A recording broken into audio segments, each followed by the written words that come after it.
Assalamualaikum anak-anakku, kelas 8. Hari ini kita akan memasuki bab kedua di semester ganjil ini, yaitu tentang koordinat kartesius ya. Tujuan belajar kita hari ini yaitu menentukan kedudukan suatu titik terhadap sumbu X dan sumbu Y dengan benar. Sebelum kita menentukan kedudukan suatu titik tersebut, kita harus lebih mengenal dulu tentang koordinat kartesius itu apa. Apa sih pengertian dari sistem koordinat kartesius? Apa saja yang akan kita ketahui dari koordinat kartesius? Oke.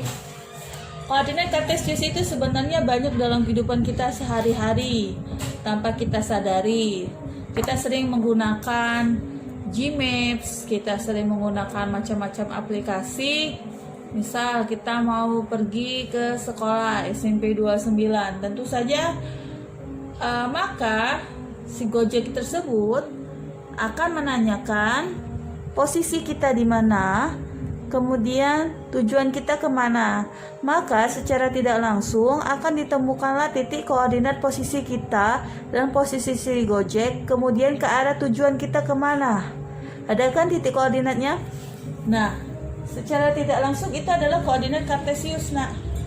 Jadi sistem koordinat kartesius, apa sih pengertiannya sistem? Ingat ya, sistem itu artinya suatu cara. Nah, cara yang digunakan untuk menentukan letak atau posisi. Untuk menentukan letak atau posisi. Jadi kita di sini berbicara mencari letak atau posisi dari sebuah titik pada bidang datar, ya, dari sebuah titik pada bidang datar. Bidang datarnya itu ialah bidang kartesius, ya. Oke, kita langsung masuk saja.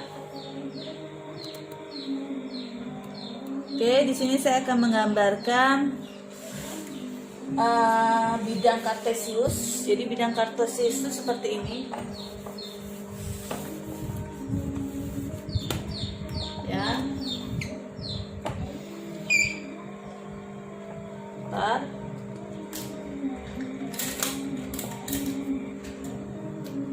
Ya, maaf. Nah, sebenarnya pada pelajaran sistem koordinat kartesius ini lebih enak pada kertas berpeta atau papan berpeta mengerjakannya. Jadi ini adalah bidang kartesius. Bidang kartesius itu terdiri dari sumbu X dan sumbu Y. Jadi di sini kita tuliskan ini adalah sumbu X. Jadi SB ini singkatan dari sumbu ya. Sumbu X dan sumbu Y. Kata lain dari sumbu X itu adalah absis.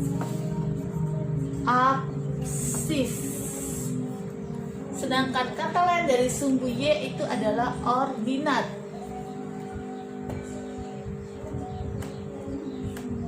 Ini namanya bidang kartesius. Nah, di bidang kartesius ini ada sumbu X dan ada sumbu Y. Nah, pada sumbu X dan sumbu Y ini dia memiliki dua tanda. Oke, sumbu X ini yang horizontal ya, yang mendatar, sedangkan sumbu Y itu yang vertikal atau yang tegak. Oke, di sini ada titik 0. 0 adalah sebagai titik pusatnya. Oke.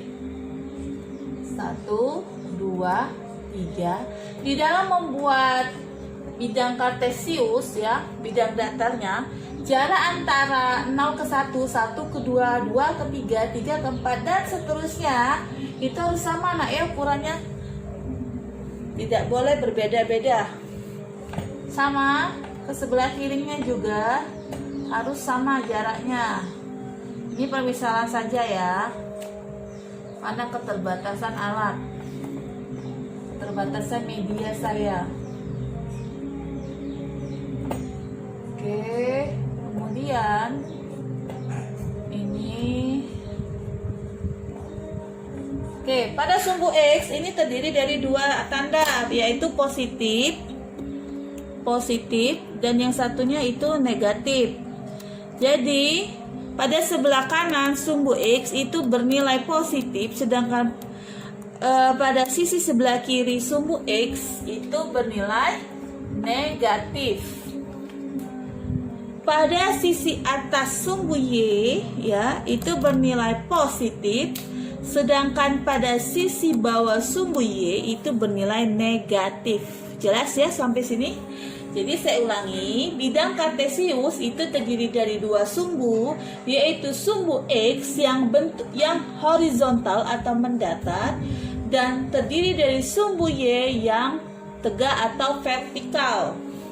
Sumbu X kata lainnya disebut absis, sedangkan sumbu Y itu disebut ordinat. Oke, jelas ya sampai sini? Lanjut, pada bidang kartesius ini kita akan mengenal istilah kuadran. Di sini hanya pengenalan saja, kalian akan lebih belajar tentang kuadran ini ketika SMA. Ini kuadran 1, ini kuadran 2, kuadran 2, ini kuadran 3, kuadran 3, ya. Ini kuadran 4. Kuadran 1, kuadran 2, kuadran 3, kuadran 4. Oke, pada koordinat kartesius ini kita mengenal tadi kata saya pengertiannya apa? Pengertiannya sistem koordinat adalah suatu cara yang digunakan untuk menentukan letak atau posisi benda dari sebuah titik. Nah, titik di sini adalah titik koordinat. Nah, titik koordinat itu terdiri dari sumbu X dan sumbu Y. Ya, jadi kalau nak nulis koordinat ini itu terdiri dari X, Y. Jadi sumbu X dulu yang ditulis, baru sumbu Y. Menulis titik koordinat itu X, Y. Jadi sumbu X dulu baru sumbu Y. Makanya kita lihat di sini ya. Kuadran 1. Mengapa saya tulis positif? Ini tanda ya. Karena pada sumbu X-nya ini bernilai positif, sedangkan pada sumbu Y-nya bernilai juga positif. Ya, bernilai positif. Jadi kuadran 1 semuanya bernilai positif. Sedangkan pada kuadran kedua saya tulis negatif, positif. Negatif, positif. Mengapa saya tulis negatif, positif?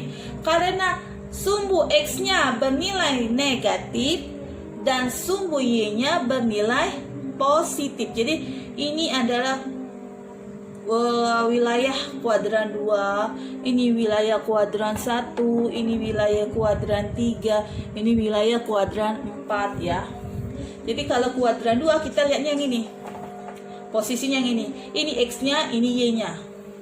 Ini punya kuadran 2. Oke, makanya X-nya negatif, Y-nya positif. Oke, pada kuadran ketiga, kita lihat ya, pada kuadran ketiga itu saya tulis negatif semua. Mengapa negatif semua? Kita lihat wilayah kekuasaan kuadran 3 itu yang ini. Ya, yang sebelah sini. Jadi X-nya negatif, Y-nya negatif. Makanya saya tulis negatif, negatif. Pada kuadran keempat itu bertandakan. Pada kuadran keempat bertandakan positif, negatif. Kenapa? Ini wilayah kekuasaan kuadran keempat ya. Pada kuadran keempat sumbu X-nya bernilai positif dan sumbu Y-nya bernilai negatif. Oke, jelas ya sampai sini. Sekarang kita belajar menentukan titik koordinat. Gimana sih membaca koordinat? Ya, oke, ini saya hapus.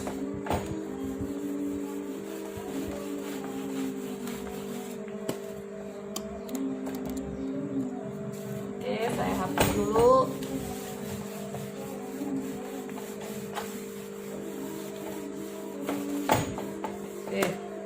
Ingat ya, kalau titik koordinat itu penulisannya apa? X, Y. Jadi X terlebih dahulu baru Y. Oke, saya gambar di sini. Bidang kartesiusnya. Ini Y, ini X, ini Y, ini X. Ini 0.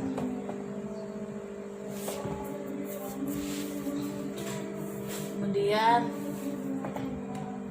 ini 1, 2, 3, 4, 5. 1, negatif 1, negatif 2, negatif 3, negatif 4. 1, 2, 3. 1, min 1, min 2, min 3, dan seterusnya ya. Oke. Saya akan memberikan contoh. Misal saya mau minta titik koordinat A. Ya, misal saya akan menulis titik koordinat A itu misalkan 1,3. Nah, saya minta titik koordinat A-nya 1,3. Oke, kita lihat di sini. 1,3 ya, A-nya tadi minta. Jadi 1,3, satunya itu adalah milik sumbu X. Berarti ini 1. 1,3, 3-nya adalah Y. Ini 3, ini 1. Berarti di sini titiknya. Kita hubungkan dengan garis putus-putus. Berarti di sini adalah titik A dengan titik koordinatnya 1,3. Oke, bagaimana kalau saya minta titik B?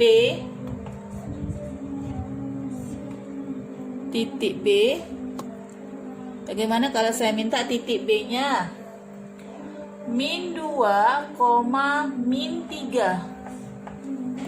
Min 2, min 3. Ingat, koordinat itu X, Y. Berarti X-nya negatif 2. Mana X negatif 2? Ini. Dan Y-nya negatif 3. Ini negatif 3. Berarti kita hubungkan. Berarti titik koordinatnya di sini. Kita hubungkan dengan garis putus-putus. Inilah titik koordinat si B. Ya. Titik koordinat B terletak pada kuadran keberapa? Ya, kuadran ketiga. Titik koordinat A terletak pada kuadran keberapa? Ya, kuadran pertama. Oke, bisa saya mau lagi ke titik koordinat C. Misalkan saya minta titik koordinat C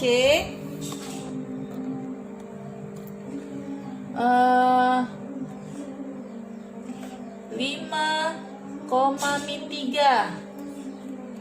Ingat ya, ini X, ini Y. Mana X-nya 5? Ini. Mana Y-nya negatif 3? Y-nya negatif 3 mana? Ini negatif 3. Maka kita hubungkan saja. Kita turunkan ini sebanyak 3 langkah. Dan ini Y-nya kita majukan sebanyak 5 langkah. Inilah titik koordinat si C. 5, negatif 3. Koordinat titik C berada pada kuadran keberapa?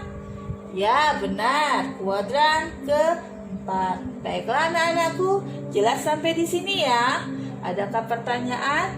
Boleh kalian tanyakan di classroom ya. Terima kasih. Assalamualaikum.